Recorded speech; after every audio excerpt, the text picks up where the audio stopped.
আজি আমি অলপ ফুৰিব আহিলোঁ আৰু জেগাখিনি চাওক কি ধুনীয়া লাগিছে আহিব পাৰে আপোনালোকক আৰু চাওক কি ধুনীয়া জেগা গম পালে কেঁচা লাগা চাওক নাও এখন আহি পাই গ'লো নাও আৰু ভিউটো কেনেকুৱা লাগিছে কমেণ্ট কৰিব দেই জেগাখিনি দেখি ৰখিব নোৱাৰিলোঁ ফটোকেইখন উঠি ল'লোঁ আৰু মানে বিলৰ পাৰ্টখন বেছি ভাল লাগে যদি ফটোকেইখন চাব বিচাৰে ইনষ্টাগ্ৰামৰ লিংক ডেছক্ৰিপশ্যনত দি আছে চাবগৈ আৰু আপোনালোকৰ আই পি এম এটা শুনাম দেই আই পি এম এটা দি দে আজিকালি ভিডিঅ' আই পি এম লাগে মেইন ন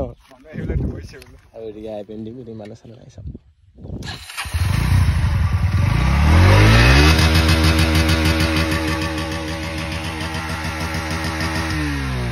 কমেণ্ট কৰিব দেই মানে চাইলেঞ্চাৰ লগা নাই আৰু এনেকৈ নৰ্মেল ভাইতে শুনাই দিলোঁ আপোনালোকে যদি কমেণ্ট চমেণ্ট কৰি থাকে লগাই দিম চাইলেঞ্চাৰ পাত আৰু এতিয়া ছানছেট হৈ গ'ল আমি এতিয়া যাই থাকোঁ দিয়ক গতিকে আৰু এতিয়া নেক্সট এটা ভিডিঅ' লগ পাম